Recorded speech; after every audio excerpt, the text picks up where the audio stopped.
성막, 성물, 이것은 여호와의 명령대로, 여호와의 말씀대로 지었다.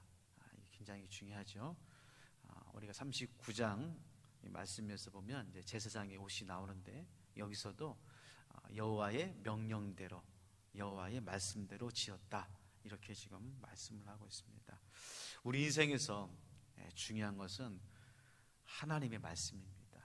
하나님 말씀. 우리가 살아가면서 돈도 필요하고 직장도 필요하고 또 여러 가지 세상을 살아가는 일들이 있어서 필요한 것들도 있지만, 그러나 가장 중요한 것은 하나님의 말씀입니다. 하나님 말씀. 왜냐하면 우리가 가지고 있는 것은 얻었다가 사라지기도 하고, 잡았다가 빼앗기기도 하고, 또 시간이 가면서 끝까지 붙잡고 갈 수가 없죠. 아무리 청춘, 젊음이 좋아도 시간이 가면 나이를 먹고 늙어가죠. 아무리 재산을 많이 쌓아놓는다 하더라도 그걸 들고 영원히 살 수는 없는 것입니다. 그러나 하나님의 말씀만이 우리 안에 오셔서 우리를 인도하시고 우리를 지켜주시고 하나님의 나라에 대한 소망 가운데 살아갈 수 있는 은혜를 주시기 때문에 우리 인생에서 가장 소중한 것, 없어지지 않는 것은 바로 하나님의 말씀입니다.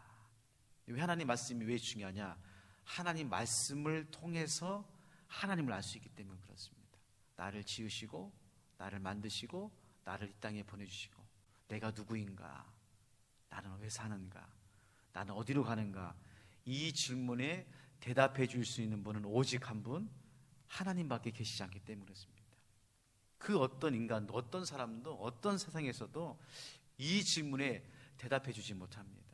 그러나 하나님만이 우리의 질문에 대답해 줄 수 있기 때문에 그렇죠. 출애굽기의 핵심은 결국 하나님이 하나님 되심을 이스라엘 백성들을 통해서 우리들에게 가르쳐 주신 것입니다. 출애굽이라는 형태를 통해서, 하나님의 계명이라는 말씀을 통해서, 하나님의 성막이라는 그러한 모양을 통해서 하나님께서 우리들에게 하나님이 어떤 분인가, 하나님께서 어떠한 분인가를 아주 자세하게 말씀을 해주고 계십니다. 두 번째로는 하나님께서 이 출애굽을 통해서 멈춰졌고 끊어졌던 하나님을 향한 예배, 경배, 하나님을 섬기는 것에 대한 은혜를 이스라엘 백성들에게 가르쳐주고 있습니다. 430년 동안 이스라엘 백성들이 애굽에서 하나님께 예배드리지 못했거든요. 또 하나님 말씀을 듣지를 못했습니다. 그런데 하나님께서 이스라엘 백성들을 건져내 주시고 끄집어내 주셔서 제사장 나라 삼아 주셔서 이제는 성막에서 언제든지 성막에 가면 레위인들이, 제사장들이 하나님 말씀을 낭독하고 하나님 말씀을 전하고 또 하나님께 예배 드릴 수 있도록 다 준비가 되어 있습니다.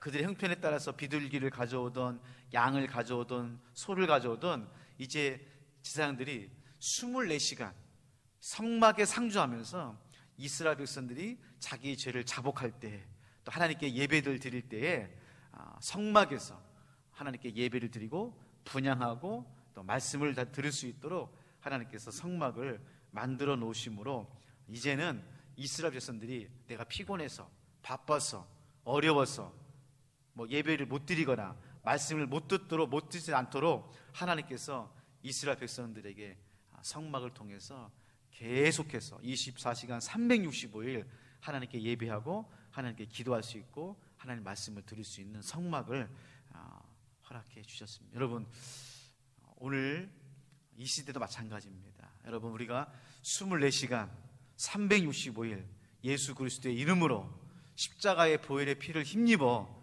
어느 자리에서든 예배 드릴 수 있고 말씀을 들을 수 있고 말씀을 묵상할 수 있는 참으로 은혜로운 시대에 살고 있음에 감사를 드립니다. 여러분, 이제 우리가 핑계를 댈 수가 없어요. 아이고, 바쁘니까, 내가 피곤해서, 약속 시간이 많아서 사람들 만나다 보니까. 아니에요.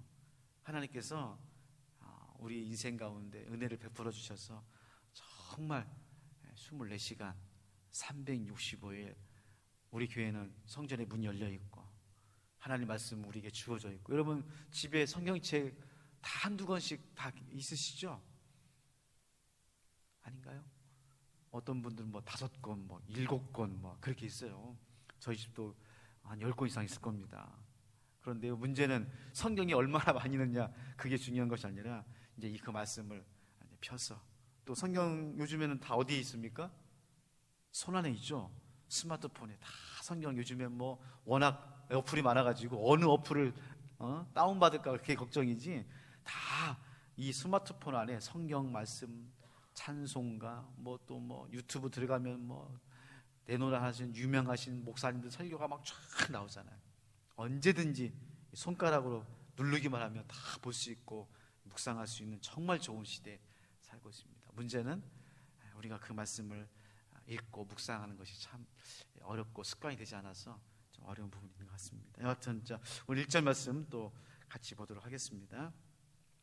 그들은 여호와께서 모세에게 명령하신 대로 청색, 자색, 홍색 실로 성소에서 섬길 때 입을 정교한 옷을 만들고 또 아론을 위해 거룩한 옷을 만들었더라. 자, 여기 보면 이스라엘 백성들이 여호와께서 모세에게 명령하신 대로 제사장 옷을 만들고 있는데, 어떻게 만들었습니까? 2가지죠. 정교한 옷을 만들었고 거룩한 옷을 만들었다. 자, 첫 번째로 정교한 옷은 뭐냐? 이 정교한 옷은 하나님의 말씀대로 제사장이 옷을 지었다는 것입니다. 그러니까 사람들의 방법이나 계획으로, 방식으로 옷을 만든 것이 아니라 하나님의 말씀대로 지었다는 것입니다. 이 말씀은 하나님 말씀이 정교하다는 것입니다. 하나님 말씀은 주먹구구식이나 대충이 아닙니다. 여러분, 성경 66권은 아주 정교하게, 친밀하게 하나님께서 이스라엘 백성들과 우리들에게 주시기 위해서 짝을 이루고 가장 합당하게, 정교하게 우리에게 주시는 하나님 말씀입니다. 그래서요, 창세기 1장부터 요한계시록 21장까지 이 말씀은 성경 학자들 뿐만 아니라 성경을 반대하고 기독교를 공격하는 사람들이 이 성경이 잘못되었다, 허위다, 사람들이 만들어 놓은 책이다라고 그렇게 반복하기 위해서 연구하고 분석하는 그 많은 시간 가운데서 한 사람도, 한 역사도 이 성경이 허구다, 잘못되었다라고 증명한 사람도 없고 그렇게 주장하는 사람도 아무도 없습니다. 놀랍죠? 얼마나 이 많은 사람들이 기독교를 공격하기 위해서 이 성경 말씀이 허구라고 하는 것을 밝히기 위해서 얼마나 노력했을까요? 말도 못합니다. 지금도 하고 있어요. 지금도 이 성경 말씀은 허구다고, 기독교는 가짜라고 하기 위해서 정말 많은 사람들이 이 성경책을 연구하고 분석하고 과학적으로, 논리적으로, 논증적으로 해석해서 하려고 합니다. 그런데요, 안 되는 거예요. 왜 안 됩니까? 하나님 말씀은 인간의 철학이나 학문이나 이성이나 합리성을 뛰어넘는 정교한 하나님의 말씀이 되었습니다. 사랑하는 성도 여러분, 믿음이 흔들릴 때가 있죠. 하나님 없는 것 같고, 나를 사랑하지 않는 것 같고, 이 세상은 사람들의 힘과 물질과 정치로 돌아가는 것 같은, 하나님이 정말 있다면 이런 일이 있을까라고 혹시 그런 생각이 드신다면 그때마다 어디로 돌아가셔야 됩니까? 하나님 말씀으로 돌아가셔야 됩니다. 하나님 말씀. 여전히 하나님 말씀은 정교하게 우리를 인도하시고 이 땅을 다스리시고 운행하시는 하나님의 계획과 섭리 가운데 있는 것이죠. 2번째로는 거룩한 옷입니다. 거룩한 옷. 왜 이 옷을 거룩한 옷이라고 했을까요? 여러분, 이 옷은요, 저도 지금 옷을 입고 지금 설교를 하고 있고 여러분도 옷을 입고 오셨는데 왜 옷을 입습니까? 네, 먼저는 부끄러움을 가리기 위해서 우리가 옷을 입죠. 부끄러운 옷을 가리기 위해서. 그러나 이 옷이라고 하는 것은 어떤 의미가 있냐면은 사회성을 가지고 있습니다. 내가 옷을 입고 있다고 하는 것은, 우리가 사람을 사회적 동물이 하지 않습니까? 사회적 동물의 가장 첫 번째 대표가 뭐냐면 옷입니다. 옷. 내가 어떤 옷을 입고 있는가가 내 사회의 위치, 지위, 자격을 보여주고 있는 거예요. 그래서 사람들이 이렇게 옷을 입고 있을 때는 그 옷에 합당한 사회성을 가지고 있어야 됩니다. 옷에 걸맞는 사회성이 있어야 되는 거예요. 나이가 먹고 공부를 하고 출세를 하고 성공하면서 옷은 좋은 옷을 입습니다. 그 위치에 맞는 옷을 입는데 그 옷을 입을 수 있을 만큼의 그러한 성품, 인격, 사회성을 가지고 있지 못하면 어떻게 됩니까? 그 옷을 입지 못한, 입어서 참 탈나는, 죄송한 표현이지만 대통령 옷을 입었는데 대통령의 성품과 위치나 리더십이나 도덕성을 가지지 못해서 참 어려움을 당하는 나라들이 얼마나 많습니까? 성공해서 사장이 되었습니다. 회장이 되었습니다. 그런데 회장과 사장의 옷은 입었지만 그의 자질이라든지 리더십은 그러지 못해서 사업장이 힘든, 많지 않습니까? 부모의 옷은 입었어요. 부모의 옷은 입었지만 부모다운 삶을 살지 못해서 자녀들을 폭행하고 폭언하고 학대하고 하는 정말 안타까운 일들이 얼마나 많이 일어나고 있습니다. 여러분, 우리도 그리스도인의 옷을 입었습니다. 하나님께서 우리에게 그리스도인의 옷을 입혀주셨어요. 그러면 과연 우리가 이 땅에서 그리스도인의 옷을 입고 살아가는 삶을 살아가고 있는가? 가정에서, 직장에서 내가 정말 목사의 옷을 입고 장로님 옷을 입고 정말 그리스도인의 옷을 입고 내가 그런 합당한 그런 아름다운 삶을 살아가고 있는가? 참 대답하기 어렵죠. 그래서 하나님께서 아론에게 거룩한 옷을 입혀주시는 것입니다. 제사장도 범인이고 죄인이기 때문에 하나님께 갈 수가 없죠. 그래서 거룩한 옷을 입혀서 아론과 제사장들이 성막에서 하나님의 일을 할 수 있도록 하나님께서 거룩하게 입혀주시고 덮어주시고 함께 해주시는 이 옷, 우리도 꼭 입으시기를 바랍니다. 또 4절 말씀부터 21절까지 긴 말씀은 에봇에 관한 말씀이 나오죠.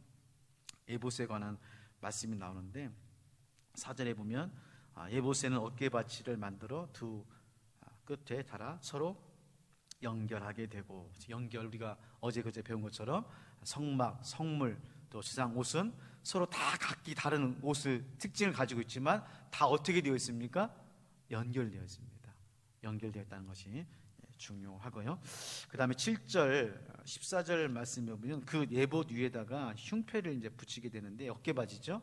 7절에는 에봇 어깨바지를 달아 이스라엘 아들들을 기념하는 보석을 삼았으니 여호와께서 모세에게 명령하신 대로 하였더라. 그러면서 14절에 이거 말씀을 풀어주시죠.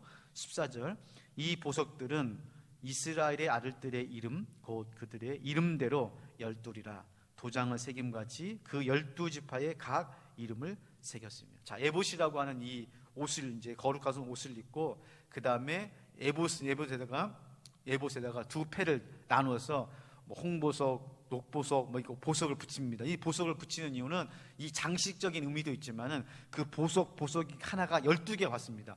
왼쪽에 6개, 오른쪽에 6개, 12개의 보석을 박는데 그 박는 의미는 뭐냐면 이스라엘의 12지파를 상징하는.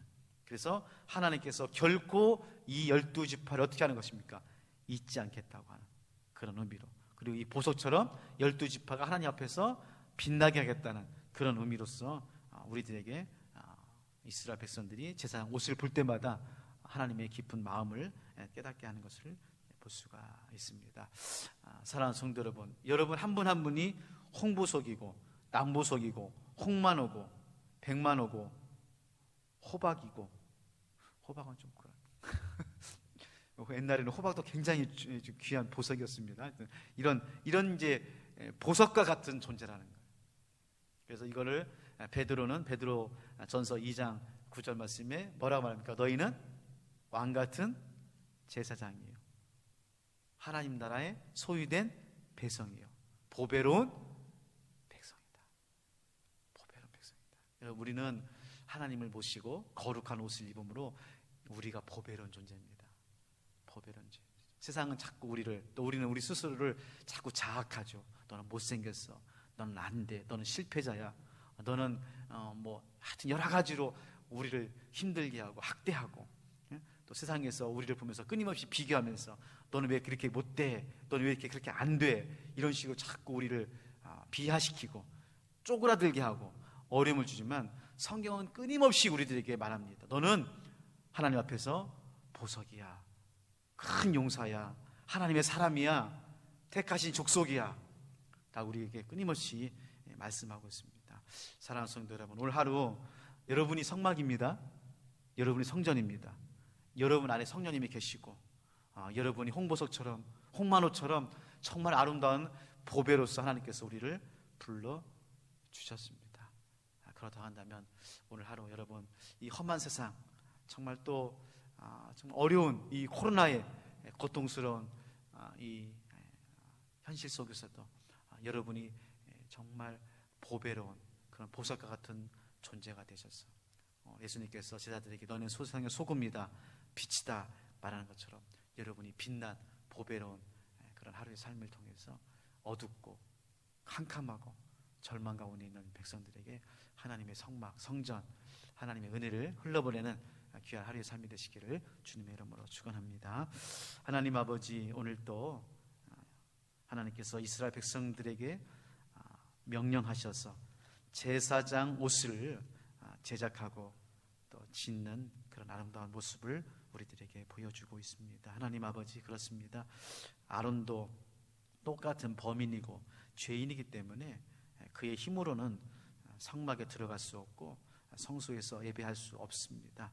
그가 거룩한 옷을 입고 하나님께 나아가서 예배를 드리는 것처럼 아버지 하나님, 우리들에게 주님의 보혈의 피를 덮어주시고 옷을 입혀주셔서 오늘 또 예배하고 홍보석, 녹보석처럼 보배로운 존재가 되어서 이 땅에 하나님의 나라를 아름답게 이루어갈 수 있도록 은혜를 주시니 감사를 드립니다. 세상은 여전히 답답하고 어렵고 코로나가 창궐한 이 땅의 삶이지만 그럼에도 불구하고 아버지 하나님, 우리 사랑하는 성도님들 보배로운 하나님의 백성이 되어서 이 땅에 희망이 되고 생명이 되는 귀한 삶을 살아갈 수 있도록 하나님 도와주시고 인도하여 주시옵소서. 감사드리며 우리 인생에 참된 보배로운 보석이 되시는 예수님의 이름으로 기도하옵나이다. 아멘. 하늘에 계신 우리 아버지, 아버지의 이름을 거룩하게 하시며 아버지의 나라가 오게 하시며 아버지의 뜻이 하늘에서와 같이 땅에서도 이루어지게 하소서. 오늘 우리에게 일용할 양식을 주시고 우리가 우리에게 잘못한 사람을 용서해 준 것 같이 우리 죄를 용서하여 주시고 우리를 시험에 빠지지 않게 하시고 악에서 구하소서. 나라와 권능과 영광이 영원히 아버지의 것입니다. 아멘.